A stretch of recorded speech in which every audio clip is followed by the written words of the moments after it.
ज्ञानगंगा शिक्षण प्रसारक मंडळ माळवाडी संचलित Shripatrao Chougule arts and science college या संस्थेच्या वार्षिक पारितोषिक वितरण समारंभाचा कार्यक्रम इथं होतोय। या कार्यक्रमासाठी उपस्थित असणारे या संस्थेचे संस्थापक, या विभागातील भारतीय जनता पार्टीचे आमचे नेते आदरणीय के.एस. अण्णा चौगुले, उपस्थित असणाऱ्या Kalpanatai Chougule, G T. Patil sir, Shivajirao Patil sir, J K. Pawar sir, माझे मित्र डॉक्टर अजय चौगुले, उपस्थित असणाऱ्या वेदिकाताई चौगुले, मैथिली चौगुले, प्रकाश पाटील, नामदेव मोळे, भारतीय जनता पार्टीचे विभागाचे प्रमुख अमरसिंह भोसले, मंदार परितकर, संदीप कुंभार, प्रकाशराव देशमुख, संग्रामसिंह घोरपडे, विजयकुमार पाटील, यू.जी. पाटील, उपस्थित असणारे व्यासपीठावरील सर्व सन्माननीय सर्व विद्यार्थी विद्यार्थिनी, शिक्षक, प्राध्यापक, पत्रकार, छायाचित्रकार बंधूंनो, खरं म्हणजे मला अण्णांचं खूप कौतुक वाटतंय की या छोट्याशा गावामध्ये 29 वर्षापूर्वी एक रोपटं त्यांनी रोवलं होतं। एक शिक्षण संस्था दूरदृष्टी ठेवून, जरा मुलांना एक 5 मिनिटं जरा इकडे लक्ष देता का? विद्यार्थी मुलांनो, तुमचं लक्ष नाही कार्यक्रमाकडे। कार्यक्रम नंतर, गॅदरिंग नंतर आहे। मगाच सुद्धा पाटील सर अहवाल वाचत होते, तुमच्याच विद्यार्थ्यांचं कौतुक करत होते, तेव्हा सुद्धा तुमचं असंच चाललं होतं। एक 10 मिनिटं फक्त, पुन्हा आहेच मग दिवसभर। तर मला अण्णांचं कौतुक एवढ्यासाठी करायचं आहे की या छोट्याशा गावामध्ये ज्यावेळी 2-1 हजार लोकसंख्या असेल, त्यावेळी 1.5 गुंठ्यामध्ये या संस्थेचं रोप त्यांनी रोवलं आणि आज 29 वर्षानंतर त्याचं वटवृक्षामध्ये रूपांतर होताना पाहून मला अण्णा तुमचं मनपूर्वक अभिनंदन करायचं आहे, कौतुक करायचं। आता वटवृक्ष मी उगाचच म्हणत नाही, कारण KG पासून PG पर्यंत, म्हणजे मला नाही वाटत शहरामध्ये सुद्धा अशा पद्धतीचे संकुल असतील। KG पासून तुम्ही इंग्लिश मीडियम आहे, कॉलेजेस आहेत, ज्युनियर कॉलेज आहेत, सिनियर कॉलेजेस आहेत, MSc पर्यंत तुम्ही गेला। आता नव्यानं अजय सरांनी सांगितलं लॉ कॉलेज मंजूर करून आणलं। आणि पाटील सर अहवाल वाचत असताना खरं म्हणजे मी अवाक झालो या मुलांचं की एवढ्या मोठ्या प्रमाणात तुमच्या या संस्थेतून UPSC मध्ये किंवा पोलीसमध्ये गेलेले आहेत, अनेक वेगवेगळ्या पदावर उच्च अधिकारी निर्माण करण्याचं काम या संस्थेने केलं। हे काम छोटं नाही आहे। हे एवढ्यासाठी म्हणतो की गाव छोटं आहे। तुम्ही आज बघताय की शिक्षण संस्थांचा बाजार झालेला आहे। शहरामध्ये एक शिक्षण संस्था काढायचं म्हणलं की यांना 100 करोड रुपये लागतात। 100 करोड रुपये कसलंही काय काढायचं, आमचे याच संस्था, आम्हाला माहिती आहे। परंतु एवढ्या छोट्या ठिकाणी सुरू केलं आणि बघता बघता आज तुमच्या आता जवळजवळ 4 पुस्तकांचं प्रकाशन केलेलं आहे आपण इथं। पुस्तकांचं प्रकाशन करणारे 24 वर्ष 26 वर्ष तुमच्याकडे असणारा स्टाफ, हे सगळं अद्भुत आहे। आणि अशा पद्धतीनं ही संस्था आपण चालवत आहे। सर्व क्षेत्रामध्ये आपली मुलं घडवत आहे। क्रीडा क्षेत्रामध्ये आपली मुलं आहेत, सांस्कृतिक क्षेत्रामध्ये आपली मुलं आहेत, आणि या ग्रामीण भागातून आपण हे करत आहात, म्हणून मी आपलं मनपूर्वक अभिनंदन करतो। आज ज्या मुलामुलींना इथं गौरविण्यात येणार आहे त्यांचं सुद्धा मला अभिनंदन करायचं आहे। सगळ्यांनाच बक्षीस मिळालं असेल असं नाही, परंतु त्या स्पर्धेमध्ये सहभागी होणं हे खूप महत्त्वाचं आहे। यश अपयश जीवनामध्ये खरं म्हणजे हे आपल्याला सगळ्याला यशस्वी होण्यासाठी या सगळ्या आपल्या टप्प्या आहेत किंवा पायऱ्या आहेत म्हणूया आपण। मी बघतोय अनेक संस्थांमध्ये आम्हाला जाण्याचा योग होतो। आम्ही ज्यावेळी तरुण वयामध्ये होतो, शाळेमध्ये कॉलेजमध्ये शिकत होतो, त्यावेळी हे जाणवत नव्हतं। परंतु आजची ही जी पिढी आहे, ही युवा पिढी आहे, तुम्हाला सगळ्यांनाच हे माहिती आहे की भारत हा जगातील सर्वात युवा देश आहे आणि या देशाचं भवितव्य तुमच्या हातामध्ये आहे। आणि तुमच्या हातामध्ये आहे म्हणण्यापेक्षा तुम्हाला आता या स्पर्धेच्या युगामध्ये टिकायचं आहे. हे स्पर्धेचं युग आहे. तुम्ही जर स्पर्धेत नाही उतरला तर तुम्ही खूप पाठीमागे राहून जाल. अमर्याद संधी आपल्या समोर आहेत. अमर्याद आपल्याकडं अपॉर्च्युनिटीज उपलब्ध आहेत, परंतु त्या स्वीकारल्या पाहिजेत, त्या घेतल्या पाहिजेत. आणि म्हणून तुम्हाला या स्पर्धेच्या जगामध्ये जर टिकायचं असेल तर तुम्हाला ऑलराऊंडर व्हावं लागेल. नुसताच अभ्यास अभ्यास अभ्यास केला असं चालणार नाही. नुसतंच क्रीडा क्रीडा क्रीडा केलं चालणार नाही. सगळ्या क्षेत्रामध्ये, क्रीडा क्षेत्रामध्ये तुम्ही पाहिजे, सांस्कृतिक क्षेत्रामध्ये तुम्ही पाहिजे. मी बघतोय आता सांस्कृतिक क्षेत्रामध्ये गॅदरिंगमध्ये आपण शाळेमध्ये असताना भाग घ्यायचा नाही. आपल्याला लाज वाटायची. मी कसं स्टेजवर नाचू, कसं गाणं म्हणू, काय म्हणतील, माझं चुकलं तर हसू. आता ह्या वयात तुम्हाला जर नाचा म्हणलं तर जमेल का? तेच आपण विद्यार्थी दशेत असताना, स्कूलमध्ये असताना, हायस्कूलमध्ये असताना जर ते धाडस केलं असतं तर आज आपल्याला काहीच वाटलं नसतं. आणि जी गरज आहे, असं नाही की तुम्हाला सिंगर व्हायचं आहे, असं नाही की तुम्हाला नृत्यांगना व्हायचं आहे, परंतु जीवनामध्ये हे सगळं गरजेचं आहे. कशासाठी मी नंतर सांगेन. क्रीडा क्षेत्रामध्ये आज बघतोय की आईवडिलांचाच मुलांना नाचा पाडा असतोय. काय तो आता मुलगा नॅशनल जरी झाला तरी त्याला काय नोकरी लागणार आहे का? तो काय आम्हाला 4 पैसे घरात आणून देणार आहे का? ते सर्टिफिकेट आमचं पोट पाळणार आहे का? त्यामुळे आईवडील म्हणतात तू त्या क्रीडा क्षेत्राच्या भानगडीत पडू नको, तू आपला अभ्यास कर, काहीतरी UPSC कर, MPSC कर, कलेक्टर हो, प्राध्यापक हो, काहीतरी हो. आणि क्रीडा क्षेत्राकडे सुद्धा दुर्लक्ष होतं. क्रीडा क्षेत्रामध्ये कुठलाही खेळ असू दे, प्रत्येक विद्यार्थ्यानं कसला ना कसल्या गेममध्ये स्वतःला त्यामध्ये एनरोल केलं पाहिजे. विद्यार्थी दशेपासूनच. तुम्हाला एकदम कॉलेजला गेल्यावर जर तुम्हाला काय खेळायला जा म्हटलं तर जमणार नाही. तर शालेय विद्यार्थी दशेपासूनच क्रीडा क्षेत्र असेल, सांस्कृतिक क्षेत्र असेल, वाचनाची आवड पाहिजे. आज तुम्ही बघता एवढे मोठ्या प्रमाणात आपल्यासाठी वाचनाचं साहित्य उपलब्ध आहे. तुम्हाला वक्तृत्वाची आवड असली पाहिजे. वक्तृत्व खूप गरजेचं आहे. आपण बघतो 4च मुलं वक्तृत्व स्पर्धेत भाग घेतात आणि मग आपण फक्त खाली बसून टाळ्या वाजवतो. आपण कधी प्रयत्न करत नाही. हे सगळं का गरजेचं आहे? मी आज बघतोय, मी दिल्लीमध्ये आहे, अनेक मोठमोठे अधिकारी म्हणजे केंद्रीय मंत्र्यांच्या काळा असणारे सेक्रेटरी असतील, डायरेक्टर असतील, जॉईंट डायरेक्टर असतील, हे आज डिप्रेशनमध्ये चाललेले आहेत. सर का? ते सांगतायत की आम्ही आमच्या युवा आयुष्यामध्ये किंवा विद्यार्थी दशेमध्ये आम्ही अभ्यास सोडून काहीच केलं नाही. आम्ही सांस्कृतिक क्षेत्रात भाग घेतला नाही, क्रीडा क्षेत्रात भाग घेतला नाही, आम्ही पिक्चर बघायला गेलो नाही, आम्ही कधी गाणी ऐकली नाहीत, आम्ही फक्त अभ्यास केला. आणि आज ते डिप्रेशनमध्ये आलेत कारण त्यांना त्या सगळ्या कुठल्याच गोष्टीची सवय नाही, त्यांना ती माहितीच नाही. आज ते म्हणले पिक्चर बघायला गेले की डोकं दुखतंय, गाणं ऐकायला गेले की नॉशिया येतोय. त्या दशेमध्ये जे करायचे होते त्या गोष्टी न केल्यामुळे आज ते डिप्रेशनमध्ये चाललेत. आणि म्हणून या सगळ्या गोष्टी आत्मसात असणं याच्यासाठी एक वय असतं, ते वय तुमचं आहे. आता युवा पिढीबद्दल काय बोलावं, बोलल तेवढं कमी आहे. युवा आमचा आवडता विषय आहे. आम्ही या दशेतच आम्ही मगाशी अजय सरांनी वाचलं, तुमच्यासारखंच असताना कॉलेज जीवनामध्ये आम्ही हे सगळं सुरू केलं. आणि संघर्ष हे होतच असतो. संघर्ष करत करत, संघर्ष केल्याशिवाय यश मिळत नाही किंवा कुठले यशस्वी होण्यासाठी कुठलाही शॉर्टकट नाही. परंतु युवा पिढी, आपली युवा पिढी जर बघितली तर बदनाम होत चाललेली आहे. कारणं अनेक आहेत, मी तुमच्याबद्दल बोलत नाही.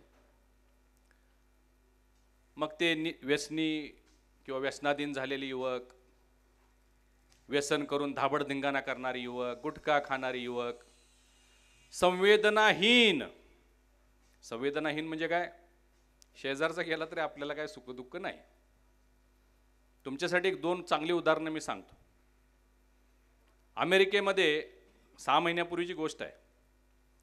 अमेरिकेमध्ये एक मोठा उद्योगपती, चांगला उद्योग त्याचा, पत्नी, मुलं, तिकडंच लग्न केलं, तिकडंच मुलं झाली.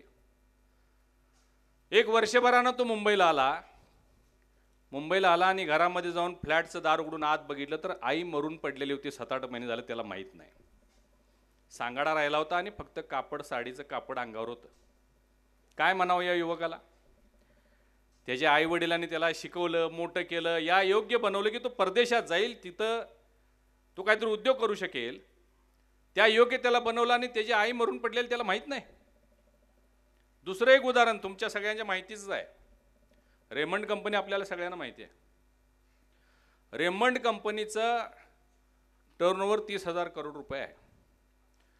रेमंड कंपनीचे जे ओनर आहेत, जो मुलगा आहे तो 7,000 करोड रुपयाच्या बंगल्यामध्ये राहतो. वर्ली सिलिंगला जाताना तुम्हाला रेमंड बिल्डिंग दिसते. घराची किंमत 7,000 करोड. आणि त्या मुलाचा वडील 7,000 रुपयाच्या भाड्यामध्ये एका खोलीमध्ये राहतो. त्या 7,000 कोटीच्या बंगल्यामध्ये स्वतःच्या बापाला खोली दिली नाही त्या मुलांनी. तो वडील आज सुद्धा कोर्टामध्ये धक्के खातोय, प्रॉपर्टीसाठी लढतोय, कारण ही रेमंड कंपनी मी सुरू केलेली आहे म्हणतोय, मी उभा केलेली आहे, त्यामध्ये या मुलग्याला मी डायरेक्टर केलं आणि या मुलग्यानं मलाच बाहेर काढलं म्हणून वडील अजूनही झगडतोय. कोर्टात जायला वकिलाला त्याला पैसे नाहीत. काय म्हणावं असल्या युवा पिढीला? आणि अशी अनेक आहेत कारणं. म्हणजे सोशल मीडियाचं उदाहरण घ्या. सोशल मीडिया शाप का वरदान हा एक मोठा चर्चेचा विषय आहे. आता माझ्यासारख्या युवकाला विचारलं तर मी म्हणेन की ते वरदान आहे. कारण तुम्हाला जग किती जवळ आलं. मगाशी मला वाटतं कोणतरी बोललं इथं की आता मोबाईलवर किंवा एका बोटाच्या क्लिकवर तुम्हाला जगामध्ये काय चाललंय ते सगळं समजतंय. तुमच्या अभ्यासासाठी, तुमच्या थिसिससाठी आर्टिफिशियल इंटेलिजन्स, आता एआयचा वापर लोक मोठ्या प्रमाणात करायला लागलेले.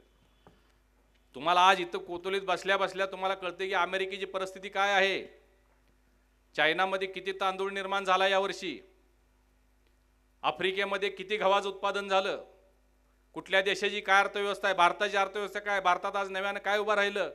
कालच रात्री चायनामध्ये तुम्ही बघितले HMVN म्हणून एक नवीन व्हायरस सुरू झालेला आहे. मोठ्या प्रमाणात त्याचा प्रसार सुरू झाला. हे आपल्याला कळालं असतं का? तुम्ही टीव्ही चॅनल किती बघता, आपण टीव्ही बघत नाही. पण आता या मोबाईलवर आपल्याला जग आपल्या कवेत आलेलं आहे, आपल्या कक्षेत आलं, आपल्या मुठीत आलेलं आहे. त्याचा चांगला वापर झाला पाहिजे, त्याचा सदुपयोग झाला पाहिजे. पण आपण करतो का? परवाच एक रिसर्च झाला 3 महिन्यापूर्वी, भारतातल्या युवकांचा रिसर्च झाला. त्यामध्ये सोशल मीडियाचा वापर किंवा रील बघण्याचं जर मुलांचं प्रमाण जर बघितलं तर 24 तासातलं 8 तास ही मुलं रील्स बघतायत. 8 तास. मग आता एक काम कधी करणार, जेवणार कधी, झोपणार कधी, उठणार कधी, आई बापाकडे कधी बघणार, हा सगळा आता म्हणजे विचार करणारा विषय आहे. सोशल मीडियाचा गैरवापर फार मोठ्या प्रमाणात होतो. त्याची सुद्धा 2 उदाहरण तुम्हाला मी देतो. बेंगलोरची एक मुलगी, कोठ्याधीश म्हणजे वडील मोठे उद्योजक, रेड्डीज मुलगी होती. मुलगा म्हणजे वडील त्याचे मोठे कॉन्ट्रॅक्टर होते, मोठ्या माइन्स होत्या. सोशल मीडियावर दिल्लीच्या एका मुलाची तिची फेसबुकवर फ्रेंडशिप झाली आणि ते प्रेमात पडले. तिने कधीच त्याला बघितलं नव्हतं आणि एक दिवस ती रेल्वेनं घरात न सांगता दिल्लीला गेली मुलग्याला भेटायला. त्या मुलानं आणि त्याच्या 4 मित्रांनी मिळून त्याच्यावर अत्याचार केला. आता त्या मुलीनं काय करावं घरी येऊन? आई वडील इकडे शोधत बसले. तर हा एक त्याचा दुरुपयोग कसा होऊ शकतोय बघा. अशा अनेक उदाहरणं आपण रोज टीव्हीवर बघतोय. संवेदनाहीन समाज व्हायला लागलेला आहे. घराघरामध्ये भांडणं होत आहेत, वाटणीसाठी भांडणं होत आहेत. आणि मग चांगला समाज घडवायची जबाबदारी कुणाची आहे किंवा या सगळ्यावर कंट्रोल करायची जबाबदारी कुणाची आहे? या सोशल मीडियावर कंट्रोल कुणाचा आहे? कुणाचाच नाही. आपल्याला आपला सेल्फ कंट्रोल त्याच्यावर ठेवावं लागेल. सेल्फ कंट्रोल केलं तरच हे होईल. तुम्हाला कोणी आता हे शाळेत शिकवणार आहेत तुम्ही घरी गेल्यावर काय करायचं आहे किंवा काय नाही होणार. आपले आदर्श कोण असले पाहिजेत? तुमचे आदर्श आता मार्क झुकरबर्ग असू शकतील आणि कोण कोट्याधीश असतील, फेसबुकवाले असतील. परंतु माझं मत आहे की आपले आदर्श असले पाहिजे छत्रपती शिवाजी महाराज, ज्यांनी 16व्या वर्षी स्वराज्याच्या स्थापनेची शपथ घेतली. 16व्या वर्षी आपल्याला कळत होतं का? आपल्याला आपला विचार करा. परंतु ते आपले आदर्श आहेत ना. त्यांनी संबंध महाराष्ट्र काबीज केला आणि दिल्लीपर्यंत घोड्यावरनं गेले. आम्ही विमानानं आलो तरी आज वाटते दुखा लागले अंग जरा. आज दिल्लीवरनं आलो जाऊन, घोड्यावरून दिल्लीला गेले, दिल्ली काबीज केली. हे आपले आदर्श असले पाहिजेत का नाही? स्वामी विवेकानंद लग्नाच्या भोवल्यावरनं सोडून पळून गेले. ते मला म्हणले संसार नाही करायचा, मला समाजाची सेवा करायची. अशी अनेक उदाहरणं आहेत. अनेक कवी झालेले जे लोकांच्याकडे शिकून. डॉक्टर बाबासाहेब आंबेडकरांचं उदाहरण घ्या. काही परिस्थिती नव्हती, एका राजाने त्यांना शिकवलं, त्यांना परदेशामध्ये पाठवलं. एक वेळचं जेवण करून ते तिथं शिकले, डिग्री घेतले, परत आले आणि संविधान आपलं लिहिलं. तर असे अनेक व्यक्ती आहेत जे आपले आदर्श होऊ शकतात, पण आपण त्यांचं वाचन केलं का? मला सांगा, छत्रपती शिवाजी महाराजांचं चरित्र किती लोकांनी वाचलं? विवेकानंदांचं चरित्र किती जणांनी वाचलं? आंबेडकरांचं किती जणांनी वाचलं? असे अनेक थोर पुरुष आहेत जे आपल्या देशामध्ये, आपल्या देशाची संस्कृती जगातली सर्वात महान संस्कृती भारत देशाची आहे. जगामध्ये असा कुठलाही देश, आता थोडी इटलीमध्ये शिल्लक होती ती पण संपलेली आहे. जगामध्ये असा कुठलाही देश नाही ज्याची परंपरा 10,000 वर्षापूर्वीची आहे. आणि मग सर मग सांगत होते, आपले संस्कार, आपली संस्कृती ही जोपासण्याचं काम कुणाचं आहे? हे टिकवण्याचं काम कुणाचं आहे? शिक्षकांचं आहे का? ही जबाबदारी आपल्या सगळ्यांची आहे, आजच्या युवा पिढीची. आपण नाही बघत सगळ्याकडे, आपण आपल्या दिवणीत मस्त आहे. मग ते म्हणते माझंच काय होईना आणि तुमचं काय सांगायला लागलंय आम्हाला, कसं तरी मी आलो. असं नाही चालणार. APJ अब्दुल कलामांचं तुम्ही आत्मचरित्र वाचून बघा. युवा होईपर्यंत, म्हणजे कॉलेज होईपर्यंत ते दुसऱ्याच्या भाड्याच्या खोलीत ते राहत होते. दुसऱ्या एका विद्यार्थ्याच्या भाड्याच्या खोलीत. त्यांच्याकडे खोलीसुद्धा भाड्याने घ्यायसाठी परिस्थिती नव्हती, पैसे नव्हते. त्यांची वाचा भात खाऊन 2-2, 3-3 दिवस, एक दिवस भात खाऊन 3-3 दिवस तिने अभ्यास केलेला. ते आपले राष्ट्रपती झाले. तर असं एक, हे मी कशासाठी सांगतोय की तुम्हाला वाटत असेल की आम्ही आता कोतोलीत राहतोय, कुठे इथं राहतोय, मग आमचं काय होणार, किती होणार, कुठं जाणार. अनेक मुलं आज भारतामध्ये, अनेक मुली आज भारतातल्या उच्चस्त पदावर आहेत, परदेशातल्या उच्च पदावर आहेत, परदेशामध्ये उद्योजक आहेत. मी मध्यंतरी अमेरिकेला गेलो होतो. वॉशिंग्टनमध्ये गेलो असताना माझ्या मुलानं, कृष्णराज महाडिक तुम्हाला माहीत होतं नाही, आम्ही US मध्ये आलोय, वॉशिंग्टनमध्ये आलोय, लगेच फोन यायला सुरू झाले तिथले की साहेब आम्हाला तुम्हाला भेटायचं आहे, आम्हाला तुम्हाला. मी म्हणतो अमेरिकेत कुणाला भेटायचं आहे? तर एक 5-10 युवक आले आमच्या हॉटेलमध्ये आणि त्यांनी सांगितलं की संध्याकाळी तुम्ही आमच्याकडे या, जवळच आहे इथून, अर्ध्या तासावर आमचं घर आहे वगैरे वगैरे. ठीक आहे म्हटलं, आता बोलते तर जाऊ. संध्याकाळी मी, अरुंधती, आमची 3 मुलं, आम्ही सगळे गेलो. तर अख्खी कॉलनी, मोठी कॉलनी सगळी कोल्हापूरच्या लोकांची होती वॉशिंग्टनमध्ये.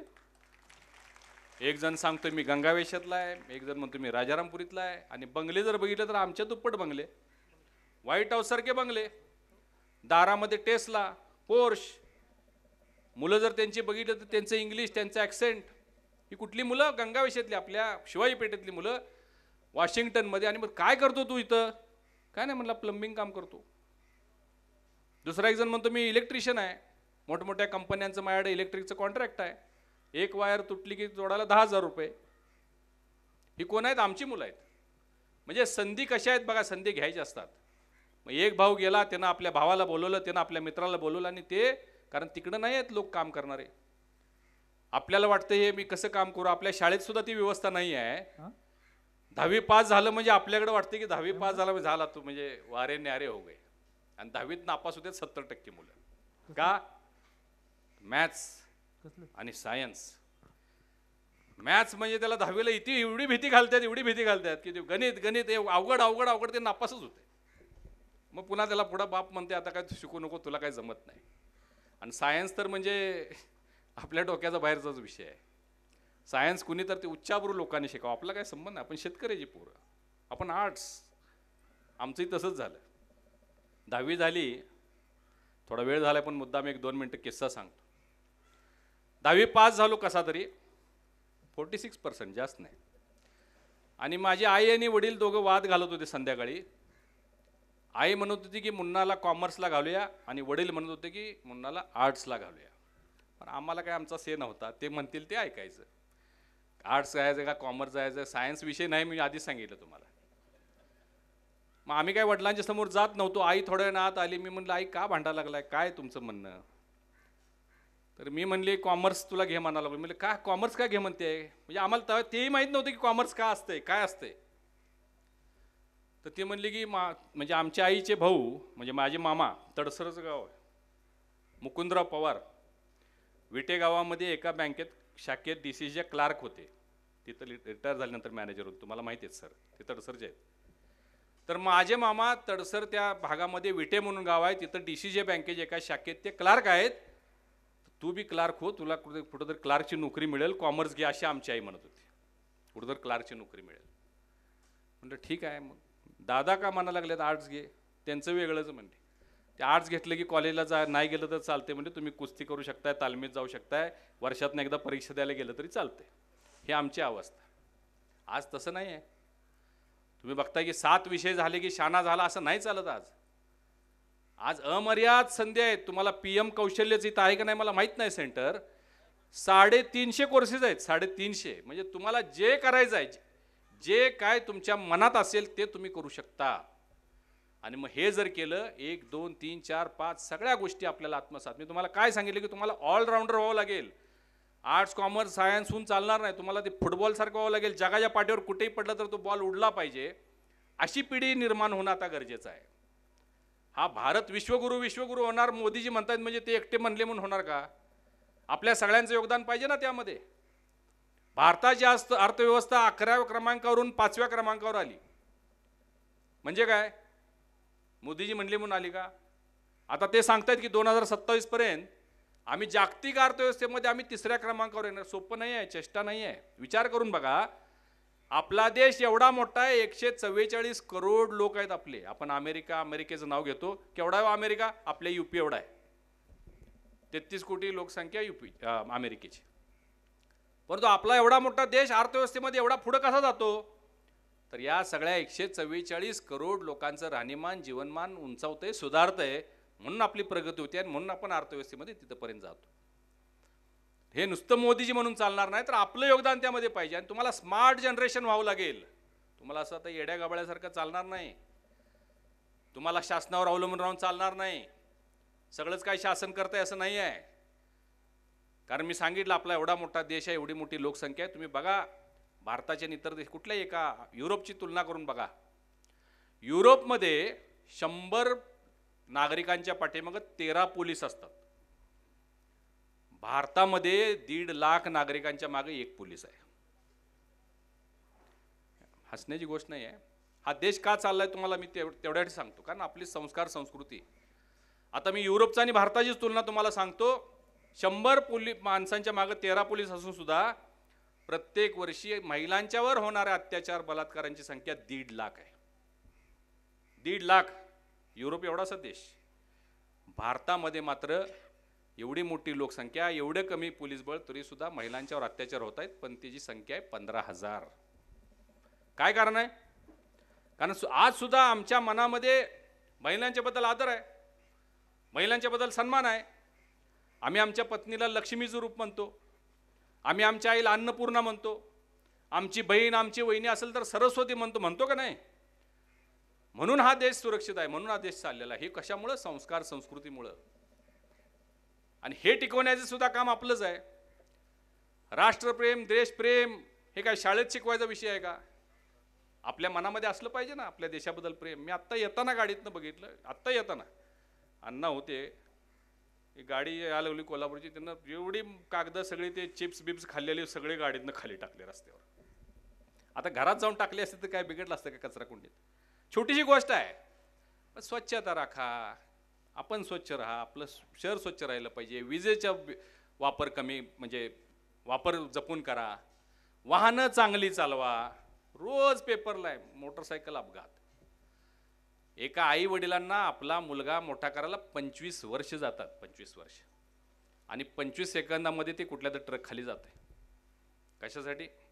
माझी गाडी मला 1.5 लाखाची मला गाडी घेऊन दिली, मग ती पळवली पाहिजे ना, स्पीड दाखवलं पाहिजे बाकीच्यांना. आणि तो ते स्वतःचा सत्यानाश करतो आणि आपल्या कुटुंबाचाही सत्यानाश करतो. तर हे सुद्धा जबाबदारी कुणाची आहे? आज हेल्मेट घाला म्हणलं की आंदोलन होतं आमच्याकडं. हेल्मेट घाला, आता काही शासनानं तुम्हाला कंपल्सरी केलं म्हणजे हेल्मेट घातलं पाहिजे असं आहे का? स्वतःच्या सुरक्षेचं आपण बघितलं पाहिजे ना. तर अशा अनेक गोष्टी आहेत ज्याच्यातून राष्ट्रप्रेम देशप्रेम निर्माण होऊ शकतं. एवढा मोठा आहे की आज जगातला सगळ्यात मोठे सण उत्सव हे आपल्याकडेच होत आहेत. काय राहिले? 31 डिसेंबर केलं की बाकी देशांचा विषय संपला, किंवा क्रिसमस 25 तारीख. आपल्याकडे किती सण आहे? तो गणेशोत्सव आहे, रामनवमी आहे, दुर्गाष्टमी आहे, नवरात्री आहे, दिवाळी आहे. शिमगा सुद्धा आपण म्हणजे पोळ्या करून शिमगा आपण साजरा करतो, पोळ्या करून घरामध्ये. हे एवढे सगळे सण आहेत. पण आज मी बघतोय आजकाल अपार्टमेंटमध्ये सण साजरे होत नाहीत. फ्लॅट सिस्टीममध्ये ते म्हणतात कुठं होळी पेटवायची, अरे पेटवा ना चौकात रस्त्यावरती. तुमच्या पुढच्या पिढीला तुमच्या मुलांना कळणार कसं? दिवाळी आली की लगेच सुरू होते, फटाके उडवू नका, प्रदूषण होते, अमुक होते, ते होते, ग्लोबल वॉर्मिंग होते. 2 वर्ष झालं रशिया युक्रेनचं वॉर सुरू आहे, 50-50 हजार मिसाईल टाकल्या, तिथं प्रदूषण झालं नाही. आमची दिवाळी आली की प्रदूषण होते लगेच. म्हणजे हे सगळं समजून घेण्याच्या गोष्टी आहेत. आपले सण समारंभ उत्सव जोरात साजरे केले पाहिजेत आणि परिवारासोबत केले पाहिजेत. असं नाही की चौकात डॉल्बी लावून तिथं तसं करू नका. आपल्या परिवारासोबत. मी तुम्हाला मगाशी सांगितले की तुम्हाला स्मार्ट जनरेशन व्हावं लागेल, सरकारवर लावून चालणार नाही. तुम्हाला तुमच्या कुटुंबासोबत राहावं लागेल, परिवारासोबत राहावं लागेल. आणि हे सगळं शाळेत कमी शिकवलं जाईल. हे तुम्हाला मी सांगितले की तुम्हाला आत्मसात करावं लागेल. अशा कार्यक्रमाच्या माध्यमातून आपण सहभाग घेतला पाहिजे भरभरून. सांस्कृतिक कार्यक्रम असू दे, क्रीडा असू दे, नाही येऊ दे पळायला, भाग घ्यायचा. शेवटचं येईल, काय फरक पडतोय? रनिंग रेसची स्पर्धा होती शाळेची, त्यात भाग घेत नाही आपण, का तर माझा नंबर येणार नाही. कशाला पहिला नंबर यायला पाहिजे? आणि आई वडिलांचं बी जरा चुकतंच. पोरगं खेळायला लागलं की आईला वाटते तेंडुलकरच झाला पाहिजे, दुसरा कोण नको. फुटबॉल खेळायला लागला की रोनाल्डोच झाला पाहिजे, दुसरा कोण नको. असं कसं होईल? सगळेच कसे तेंडुलकर होतील? सगळेच कसे यशस्वी होतील? नाही यश येणार, काय फरक पडते?